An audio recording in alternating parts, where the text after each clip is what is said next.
인생의 풍랑을 만났을 때, 인생의 풍랑을 만났을 때라는 제목으로 하나님 말씀 증거하도록 하겠습니다. 동서양 많은 사람들이 인생을 바다와 같다 이렇게 얘기를 합니다. 잔잔할 때도 있지만 풍랑이 있다. 이걸 경험하기 때문에 그렇다고 생각을 합니다. 인생이 변화무쌍합니다. 요나도 인생의 풍랑을 맞이할 때가 왔습니다. 원인은 불순종 때문에 풍랑을 맞이하게 되었습니다. 인생 전체, 삶 전체가 다 뒤흔들리는 일들이 벌어지게 되었다는 것입니다. 우리도 인생에서 이렇게 풍랑 맞을 때가 있습니다. 질병에 걸릴 때든 또는 실패를 경험하거나 이별도 아프죠. 이별, 배신당했을 때 이런 거 다 원하지 않는 손님이잖아요. 반갑지 않은 손님, 예상치 않은 손님, 원하지 않는 손님 이런 게 찾아옵니다. 그게 인생이라는 거예요. 근데 주 안에 있으면은 이 모든 것들이 또 이렇게 합력하여 선을 이루게 되죠. 오늘 인생의 풍랑을 만났을 때 요나에게 유익이 있었습니다. 저는 이렇게 세 가지로 오늘 본문에서 정리할 수 있다고 생각하는데, 본질을 만나게 되고요. 풍랑 때문에 본질을 만나고, 풍랑 때문에 잠자는 영혼이 깨게 되고, 풍랑 때문에 영광, 십자가를 발견하잖아요. 나 때문이다라는 십자가. 그리고 또 영혼들이 또 죽게 돌아오지 않습니까? 십자가와 성도가 영광이라고 그랬죠. 영광을 발견하게 되더라. 우리 풍랑을 통해서 얻게 된 것들을 한번 살피는 시간 되었으면 좋겠고, 우리도 인생의 풍랑을 통해서 이런 유익을 얻는 믿음의 종 되기를 바랍니다. 첫 번째는 풍랑이 본질을 만나게 만들었다는 것입니다. 먼저 예를 한번 든다 그러면 구약에 나오는 야곱을 한번 보십시오. 야곱 어떻게 살았죠? 자기 힘 믿고, 자기 머리 믿고, 또 자기 열심 믿고, 그리고 살았습니다. 근데 인생 막판에 가니까 풀리는 거 하나도 없죠. 하나님이 없잖아요. 하나님에 대한 신뢰, 믿음 이런 게 없잖아요. 형 만나잖아요. 만날 때 주기로 400명 데리고 올 때 야복강에서 드디어 본질이 뭔지를 깨닫게 되죠. 내 힘이 아니라 하나님의 축복이다. 은혜 아니면 살 수가 없다. 하나님 아니면 살 수가 없다. 본질 깨닫는 장면 아닙니까? 그래서 창세기 32장이 중요한 거겠죠. 제가 어떤 형제하고 대화를 하는 적이 있습니다. 되게 열심히 사는 형제입니다. 보통 열심이 아니에요. 제가 그런 얘기를 했습니다. 너무 열심히 살지 말라고. 그랬더니 이제 뜻을 설명을 해줘야 될 거 아니에요. 사람이 그렇습니다. 그 육체로 열심히 사는 사람이 있죠. 육체적으로 굉장히 열심히 사는 사람. 그러면 그 한계가 오잖아요. 그러면 육체로 열심히 사는 사람은 육체로 위로를 받기를 원합니다. 꼭 그래요. 몸 그냥 굴려가지고 너무너무 열심히 사는 사람은 하나님께 위로를 구하기보다도 육체의 위로를 구한다니까요. 그래서 되게 이렇게 육체로 열심히 사는 사람들이 있죠. 공부 열심히 하고 사업 열심히 하고 이랬던 사람들 보면 그 육체의 보상을 받으려고 그래요. 그래서 여행 다니거나 아니면 먹방 다니거나 좀 나쁜 짓 한다 그러면 죄의 유혹으로 육체의 만족을 얻거나, 그러니까 육체로 열심히 사는 사람은 육체로 채우려고 그런다니까요. 그래서 육체로 얻고 육체 때문에 다 날려버리는 경향이 있습니다. 그래서 잊지 말아야 될 게 뭐냐면 예배가 중요한 거예요. 육체로만 가지 말고, 우리 세상에서도 그런 말 하잖아요. 운칠기삼이라고. 운이 무려 70%래요. 그리고 노력이나 재주가 30밖에 안 된다고. 세상 사람도 이런 얘기를 하는데 우리는 더 하죠. 그러니까 실질적으로 볼 때 그래요. 내 느낌에 한 70% 정도 하면 너무 완벽주의에 빠지지 말고 나머지 영역은 내려놓고 예배드리고 기도하고 하나님께 맡기는 거예요. 그건 하나님이 채워주시고, 물론 70%도 하나님이 채운 겁니다. 내가 느끼긴 잘 못 느끼거든요. 근데 70%쯤 왔을 때 나머지 30%는 전적인 하나님의 은혜예요. 하나님께 맡기고 하나님의 인도하심을 구할 때 흔들리지 않는 인생을 산다는 것입니다. 그래서 여러분도 마찬가지입니다. 너무 열심히 살지 말고, 열심히 있는 분들에게 하는 얘기예요. 열심히 살지 말고 어느 부분에 있어서 하나님께 맡기는, 은혜를 구하는 모습이 반드시 필요하다라는 것입니다. 그래서 창세기 32장에서 야복강에서 야곱은 본질을 만나게 되었습니다. 인생의 풍랑 가운데 본질을 만난다는 거예요. 탕자도 그런 케이스죠. 탕자가 아버지 떠나가지고 인생의 풍랑 맞았다는 건 다 알죠. 그때 고난 중에 고난이 뭐예요? 돼지밥도 주는 자가 없잖아요. 그러니까 밑바닥이라는 거 아닙니까? 그때 뭘 깨닫죠? 스스로 돌이켜. 누가복음 15장 17절 보니까 아버지 생각했잖아요. 아버지는 관대하신 분이기 때문에 양식이 풍족한 품꾼도 잘 먹이시는 분이야. 내가 아버지께 가서 죄를 고해야지. 그죠? 나는 아들이라고 말할 수 없어. 품꾼의 하나 정도만 해도 분명히 받아주실 거야. 본질을 깨달은 거지. 아버지의 본질을. 그래서 이에 일어나서 아버지께 돌아가니라. 본질 깨달았다는 얘기 아니에요. 그러니까 인생의 풍랑 가운데 야곱도 그렇고 탕자도 그렇고 본질 깨달으면 승리하게 된다는 것입니다. 오늘 요나가 풍랑 맞이했습니다. 그의 인생이 잠깐만 내려가잖아요. 의도적으로 이게 내려간다는 표현 많이 쓴 것 같아요. 3절에 보니까 욥바로 내려갔다라는 얘기가 나고, 5절에 보니까 배 밑층으로 내려갔다. 또 이제 어디로 내려가죠? 바다로 내려갔다 던졌으니까. 그다음에 물고기 뱃속으로 내려갔다 계속 내려가잖아요. 하향 인생이에요. 하향 인생. 그러니까 불순종하면 하향이 되는 거죠. 우리 순종 얘기 많이 했죠. 순종하면 방향이 바뀌고, 2번 순종하면은 도약이 일어나고, 3번 순종하면 기적을 맛보게 된다고. 그리고 반대로 얘기하면 불순종하면 어떤 일이 벌어져요? 방향이 바뀌죠. 어디로? 하향 내려가는 쪽으로 방향이 바뀌고, 2번 불순종하면 극심한 고난이 올 걸. 그리고 3번 정도 불신앙하면 절망 가운데 빠지게 된다는 것입니다. 이 불순종 때문에 그래요. 그렇지만 택함 받은 하나님 백성들은 여기서 절망할 필요가 없는 게, 절망 속에서도 희망이 있다는 것입니다. 이게 바닥까지 내려갔을 때 본질이 생각난다니까. 그래서 하나님 말씀을 듣고 하나님을 한번 살아가고 만났던 사람은, 그러니까 아들은 아버지가 생각난다니까요. 아버지가 없는 사람은 뭐 바닥에서 뭐가 생각나겠어. 그래서 신앙 체험이 중요한 거고 하나님을 만난 체험이 중요한 거라니까요. 진짜 하나님을 만나고 하나님에 대한 믿음이 있으면 절대로 못 떠납니다. 바닥에 가면 다시 아버지가 생각나요. 돌아오게 돼 있지. 믿음만 신겨두면 돌아옵니다. 무조건 연어같이 돌아와요.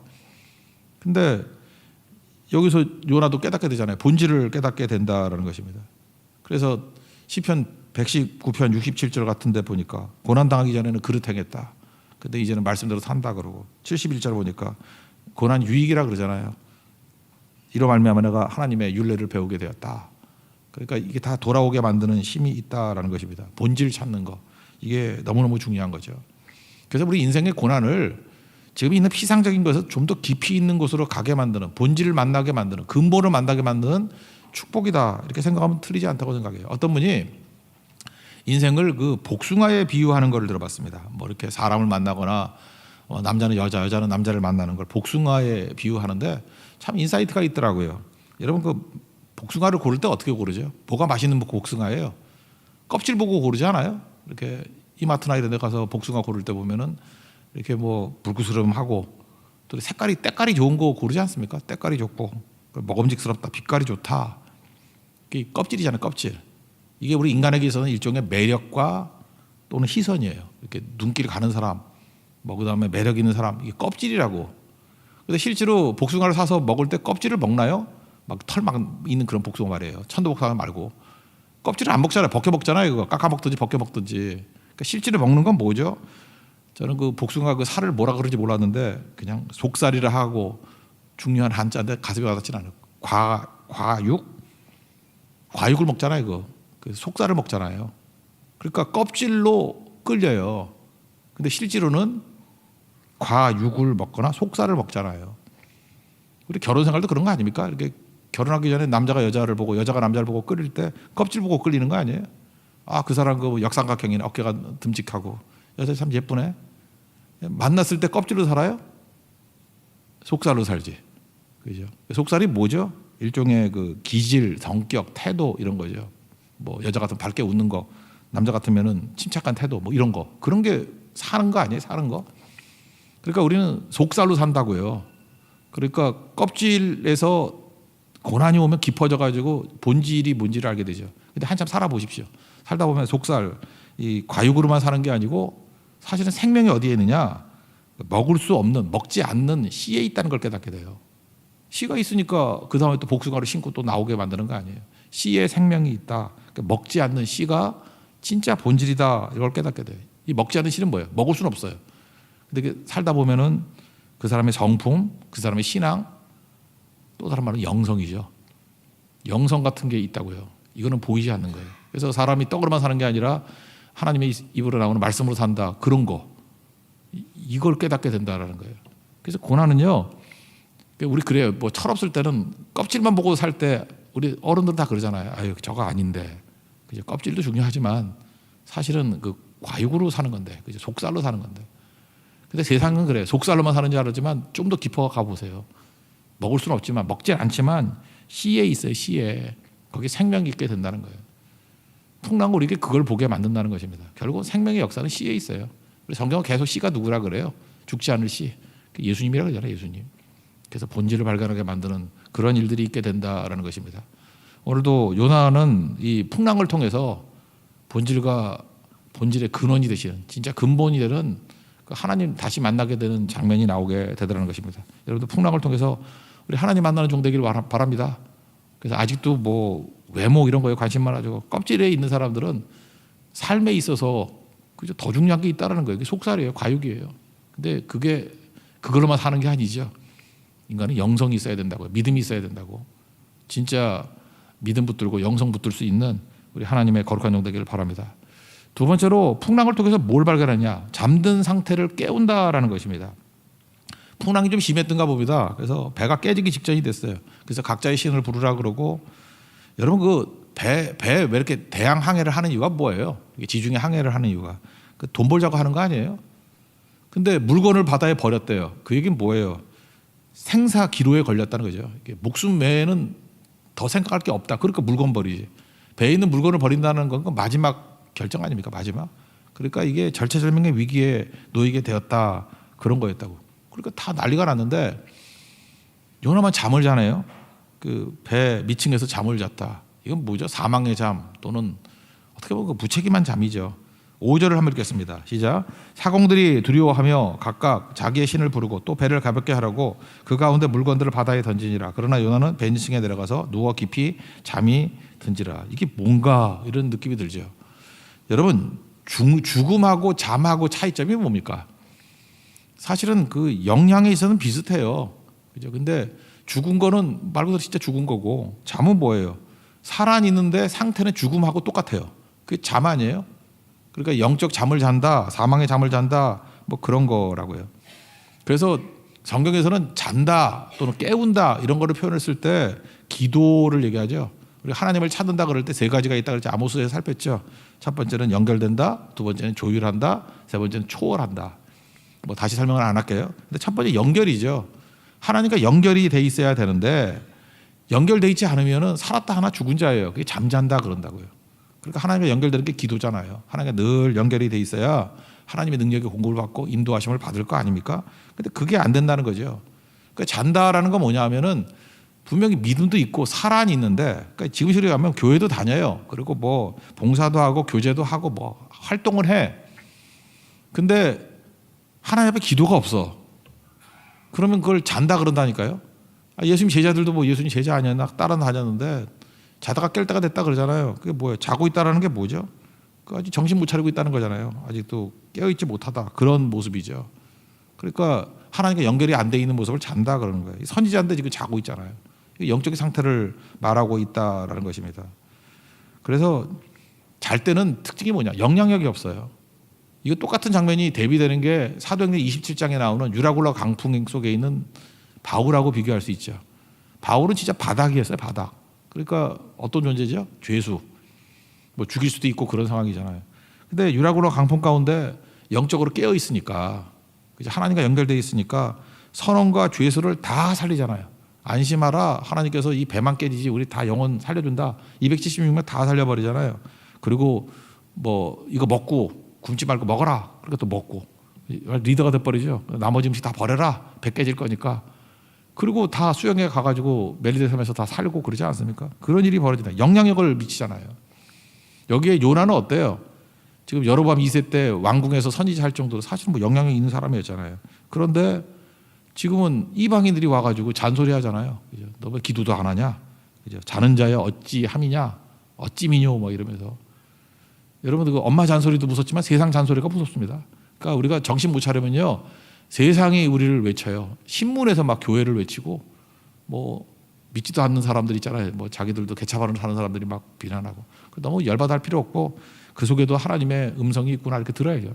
그러니까 잘 들으면 돼요. 들으면 뭐 쓸데없는 소리도 있어요. 그렇지만 쓸데없는 것조차도 이렇게 들으라고 듣고, 아, 저 안에 분명히 하나님의 음성이 들려 있는 거야. 내가 하나님의 음성을 안 들으려고 그러니까 저렇게 대적을 통해서 세상을 통해서 말하는구나. 그거 곱씹어야죠. 그죠? 내가 저 말 속에 하나님의 음성이 숨겨 있을 거야.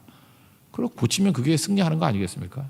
근데 영향이 하나도 없어가지고 세상에서 이렇게 비난하고 그런 모습이 있잖아요. 세상의 잔소리 한번 들어봅시다. 6절입니다. 시작. 선장이 그에게 가서 이르되 자는 자여 어찌 함이냐? 일어나서 내 하나님께 구하라.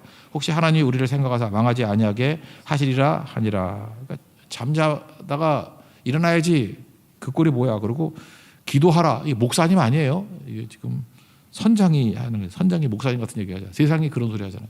그죠? 기도 좀 하라고. 하나님께서 망하지 않게 만드시려고 기도해야 된다고. 그 실제로 요즘에 뭐 방송에도 그런 거 하대요. 교회가 뭐 기도가 사라졌다느니 기도해야 된다고. 딱 그 얘기예요. 선장님이시구나 이런 생각이 들잖아요. 그죠? 그러고 난 다음에 뭐 너 누구냐 이렇게 묻다가 자기 대답하는데 여기 또 모순이 나오죠. 내가 하나님을 경외하는 자래. 그러면서 또 여호와의 얼굴을 피했대. 이게 말도 안 되는 거죠. 모순이잖아요. 하나님을 경외하는데 어떻게 하나님의 얼굴을 피해? 사랑이 뭐라 그랬어요? 마주봄이라 그러는데 사랑이 식었으니까 등 돌렸잖아. 지금 하나님을 경외한다 그러면 마주 봐야죠. 근데 하나님을 경외하지 않으니까 등 돌렸잖아요. 그게 지금 뭐라 그래요? 말 같은 소리를 해. 그런 얘기를 하죠. 세상에 잔소리 듣고 질책 듣죠. 9절 10절 읽겠습니다. 시작. 그가 대답하되 나는 히브리 사람이여 바다와 육지를 지으신 하늘의 하나님 여호와를 경외하는 자로라 하고 자기가 여호와의 얼굴을 피함인 줄을 그들에게 말하였으므로 무리가 알고 심히 두려워하여 이르되 내가 어찌하여 그렇게 행하였느냐. 그죠? 말이 되느냐 이렇게 얘기를 했다는 거예요. 그래서 항상 이게 죄가 무서운 거예요. 죄가. 그죠? 죄를 지면 세상 사람들은 자기들도 죄인이지만 죄를 알아요. 죄가 망치게 만들고 우리를 하나님께 등 돌리게 만들고 위기 가운데 처하게 만들고 망하게 만든다는 걸 안다고. 그래서 여러분 우리가 어떤 상황 속에도 이게 죄를 두려워야 돼요. 죄가 빨리 회개해야 되는 이유가 뭐냐면 죄는요 등 돌리게 만드는 힘이라니까. 우리 인간과 인간 사이에도 죄가 들어가면요 이렇게 등 돌리게 돼 있어요. 근데 사랑이 들어가면 마주 본다니까. 마주 보기 힘들다 그러면은 그 사이에 뭔가 죄가 들어가 있기 때문에 그래요. 그러니까 죄는 우리 처리할 수 있잖아요. 회개하고 그리스도의 보혈의 피로 씻고 그러면 다시 마주 볼 수 있어요. 예배가 그거 아니에요. 우리 죄인인데 예수님의 보혈의 피로 죄 씻음 받고 마주 보는 거 아니에요? 그러니까 예배는 마주봄이에요. 마주봄. 근데 우리 마음이 등 돌리고 있다 그러면 넘어지는 거죠. 이런 거에 대한 뭐 좋은 예가 하나 없을까 생각하니까 약간 좀 무리스러운 예 같은데 이해하고 좀 들으십시오. 제가 이전교회에 있을 때 얘기인데 어떤 자매의 이야기예요. 이 자매는 뭐 제 눈에는 그렇게 매력적이지 같지 않은데 뭐 이렇게 밝고 명랑하고 뭐 그래서 그런지 모르지만 되게 부침성이 있고 그랬어요. 그러다 보니까 남자들이 좋아하는 것 같은 뭐 그런 사람 있잖아요, 그죠? 그랬던 것 같아요. 근데 얘는 이제 특징이 뭐냐면 교회 안에서도 진짜 남자들이 이제 밟힐 정도로 많이 있는데 꼭 불신자하고 사겨. 안 믿는 사람하고. 그 불신자하고 사귀면 얘는 또 은사가 뭐냐면 불신자를 또 교회에 데리고 오는 은사가 있네. 뭐 데리고 오는 건지 여자가 좋아서 따라오는 건지 모르지만 이렇게 데리고 와요. 데리고 오면 또 그때 상태가 좋았는지 하여튼 간에 모르겠어요. 하나님께 저에게 은혜를 주셨는지 이렇게 설교를 들으면 또 예수 믿네? 진짜 믿어요. 근데 이 자매의 특징은 뭐냐 하면 그냥 실증을 잘 내는지 곧 또 헤어지네. 헤어져요. 그러니까 제가 그거 본 것만 해도 한 서너 명 돼요. 한 4명도 넘고. 근데 이 자매의 특징이 뭐냐 하면은 이렇게 어떤 형제를 이제 사귀다가 전도하고 예수 믿게 만들고 그리고 또 헤어지고. 근데 헤어지는 게 아니라 꼭 그때 그 교회 안에 있는 다른 자매에게 형제를 파송해요. 그 참 그 힘들잖아요. 사귀던 사람이 있는데 이게 또 같은 교회에서 물론 뭐 예배 부수가 많으니까 뭐 1부, 2부 하는 거 나눠서 드릴 수도 있는 거죠. 하여튼 형제를 이렇게 파송을 해. 그래서 제가 알기로는 제 기억에 그리고 또 제가 들은 얘기에 보면은 그 자매가 사귀어서 교회 데리고 와서 예수 믿게 만든 형제 3명을 교회 자매하고 결혼 다 시켰어. 그리고 자기도 물론 결혼했죠. 이제 딴 남자가 또 결혼했는데. 근데 그 자매가 결혼한 형제는 또 교회에 있던 형제야. 이거 알 수가 없어요. 그죠? 그러니까 참 그 재밌고 불가사의한 일이었다고 생각하는데 이게 이상하잖아요. 그죠? 좀. 그래서 제가 한번 곰곰이 생각했어요. 그때 우리 부교육자들하고 한번 얘기를 나눈 적이 있었는데 이게 가능한 이유가 뭘까 생각하니까 뭐 여러 가지 이유가 있겠죠. 근데 그 중에 하나가 뭐냐면 그 자매가 형제를 사귀긴 사귀는데 이런 표현이 뭐 맞는지 모르겠지만 깨끗한 사귐이었기 때문에 그래요. 깨끗한 사귐. 다시 말해서 죄로 오염되지 않은 사귐. 진짜 그래요. 그러니까 사귀긴 사귀는데 진짜 크리스찬다운 사귐을 하니까 불신자를 만났지만 그러니까 헤어져도 심지어 그 형제를 다른 자매에게 파송을 해도 뭔가 이렇게 뒤에 크게 남는 게 없는 거예요. 그래서 내가 이게 잘했다는 얘기가 아니에요. 그 자매 잘했다는 거. 뭐 남자 4명 이상 만나야 된다. 수가성 여행같이 돼야 돼. 그 얘기가 아니에요. 나 그거에 대해서 나도 보수적인가 봐. 뭐 옛날 사람인가 꼰대인가 봐. 나도 별로 그렇게 좋게 보이진 않는데 그럼에도 불구하고 마지막에 있어서 이런 얘기죠. 그 자매가 영향력이 있는 거 아니에요. 계속. 영향력을 잃지는 않더라고. 이유가 뭐냐. 죄에 빠지지 않아서 그래요. 참 묘한 게 뭐냐면 죄는요. 영향력을 다 잃게 만들어버려요. 지금 선지자잖아요. 근데 이게 불순종의 죄에 빠지니까 영향력이 하나도 없잖아. 바울을 보십시오. 죄수지만 영향력이 살아있잖아요. 하나님과 연결돼 있으니까. 그러니까 여러분들 다시 우리가 영적 권위를 회복할 수 있는 길, 능력을 회복할 수 있는 길은 뭐냐 하면 우리 다 죄인이잖아요. 죄는 회개하고 다시 하나님과 철저히 연결돼 있는 거. 그래서 잠에서 깨게 되면 하나님께서 이 풍랑을 통해서 오히려 더 우리를 강건하게 사용하는 능력의 종으로 이끌어 가신다는 것입니다. 여러분들 영향력이 회복될 수 있는 우리 잠에서 깬 하나님의 종 되기를 축원합니다. 그리고 세 번째 풍랑이 주는 유익은 뭐냐면 나 때문이라고 하는 십자가를 만나게 만들었다는 거예요. 여기 나 때문이요 그러잖아요. 누구 때문이냐 그래도 나 때문이요 그러잖아요. 그 질책의 대상이 됐는데 여기 좀 재밌는 게 선장과 선원은 오히려 이방인인데도 불구하고 더 신앙적인 것 같이 보이고 오히려 요나는 좀 껄렁껄렁해 보이지 않습니까? 근데 이게 어떻게 된 일이야 그랬더니 피하지 않습니다. 나 때문이야. 다시 말해서 자기를 부인하고 자기 십자가를 지고 내가 NIBC 나를 부인하잖아요. 나는 죽고 예수로 사는 그런 모습이 있지 않습니까? 그랬더니 권위가 회복되고 영향력이 회복되더라. 12절 다 같이 읽겠습니다. 시작. 그가 대답하되 나를 들어 바다에 던지라. 그리하면 바다가 너희를 위하여 잔잔하리라. 너희가 이 큰 폭풍을 만난 것이 나 때문인지를 내가 아노라 하리라. 제가 죄인입니다. 나 때문입니다. 불쌍히 여겨주세요. 그런 거죠. 나를 던지십시오. 선지자다운 모습이 처음으로 보이지 않습니까? 권위가 회복되지 않습니까? 그러니까 이게 뭐예요? 십자가 만나는 거죠. 하늘의 빛이 땅에 떨어져 죽지 않으면 하늘 그대로 있고 죽으면 나를 던지라. 죽으면이잖아요. 나를 희생하고 희생도 아니지 뭐 납니다. 나 죽어야 됩니다. 그랬더니 영향력이 살아나잖아요. 여러분 한 사람이 되게 중요한 거거든요. 앞에 풍랑이 일었던 이유가 뭐예요? 요나 한 사람 때문에 재앙이 왔죠. 또 이거 보세요. 요나 한 사람 때문에 또 재앙에서 벗어나잖아요. 또 요나 한 사람 때문에 여기 있는 선장들 믿은 것 같아. 마지막에 보니까 믿고 주께로 돌아오지 않습니까? 우리 요한복음 12장에서 영광이 뭐라 그랬어요? 십자가 지는 게 영광이다. 또 하나는 선교가 영광이다 그랬죠. 여기 두 가지 영광이 다 나와요. 이방인들이 하나님을 믿고 돌아오잖아요. 16절 한번 읽겠습니다. 시작. 그 사람들이 여호와를 크게 두려워하여 여호와께 제물을 드리고 서원을 하였더라. 여기 두려워했다. 이게 경외고 제물을 드렸다. 예배 드렸고 서원을 했다. 이건 믿음의 결단을 했다. 뭐 이렇게도 해석할 수 있겠죠. 그러니까 선장과 선원 그 사람들이 다 주께로 믿고 나오는 예기치 않은 열매가 임하게 되었다. 여기 잘 보세요. 우리가 풍랑 가운데 십자가만 붙들면요 성교의 열매가 있어요. 다 영광이죠. 영광. 내 영광이 나 아니에요. 뭐 잘난 척하는 게 영광이 아니라 나는 죄인입니다. 불쌍히 여겨 주십시오. 내 죄 때문에 이런 모든 일이 벌어졌습니다. 하나님 나를 용서해 주십시오. 그때 영광이 임하는 거고요. 또 하나 그때 선교가 된다니까. 여기 선민사상이 다 깨져버리잖아요. 요나사가 선민사상 깨는 거라고 그랬잖아요. 이방인들이 더 잘 믿잖아요. 주께로 돌아오고 예배하는 일들이 벌어지게 되었다는 것입니다. 제가 우리 집 어저께 있었던 일을 하나 얘기해 드린다 그러면 제가 10년 전쯤에 우리 집에 뭐 고난이 좀 많아가지고 하여튼 우리 사모도 그렇고 저도 그렇고 약간 멘붕 상태가 왔던 적이 있습니다. 인생의 풍랑이죠. 그래서 뭐 도저히 뭐 이렇게 아무것도 못할 것 같아서 그때 그 가사도우미 아줌마가 왔었습니다. 우리 집에 가사도우미가 왔는데 그때는 뭐 집이 조용했어요. 말을 하는 사람이 없고 저는 뭐 나가서 뭐 딴 데 가서 책 보고 있었고 그때 뭐 말도 없고 꽤 오랫동안 했던 것 같아요. 몇 개월 했던 것 같은데 그 다음에 이제 보낸 거죠. 이제 보낼 때 우리 사모가 잘한 게 하나가 있는 것 같아. 마지막 순간에 이분이 되게 눈치가 없는 분이야. 마지막 순간에 가서 목사 집인인 걸 안 거야.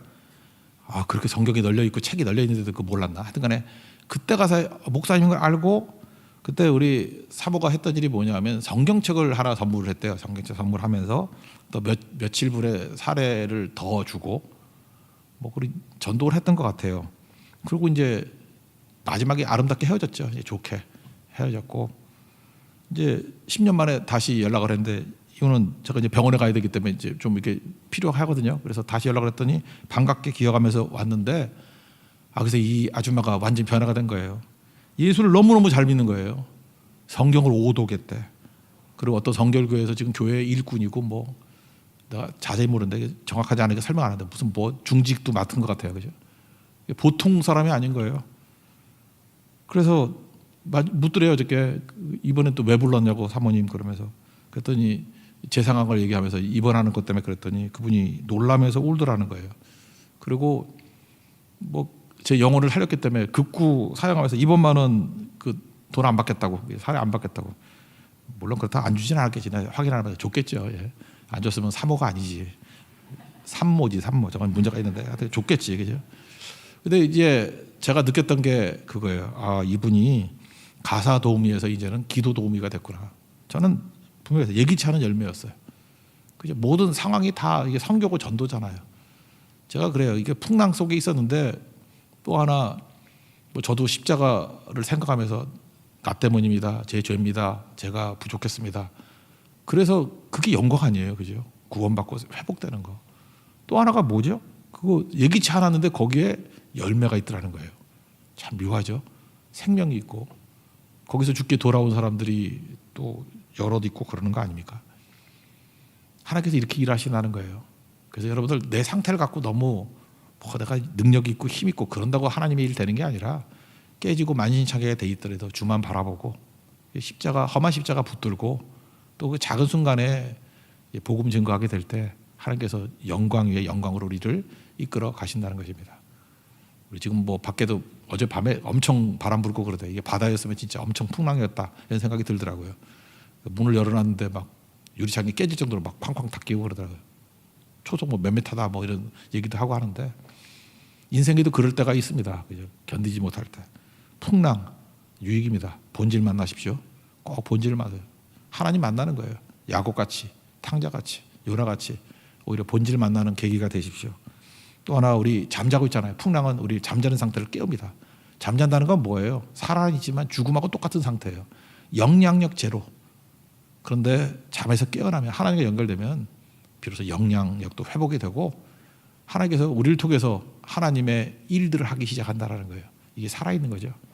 잠에서 깨는 하나님의 종 되길 바랍니다. 또 마지막 풍랑을 통해서 십자가 붙들면 영광이 임하게 됩니다. 나 자신뿐만 아니라 많은 영혼들을 주께로 이끌 수 있는 선민사당이 깨지고 열방구원, 땅끝 전도가 되는 은총이 임하게 된다는 것입니다. 은혜 구합시다. 이런 은혜가 우리 교회에 넘쳐나기를 축원합니다. 자리에서 일어나겠습니다. 비준비하시니 찬양하겠습니다.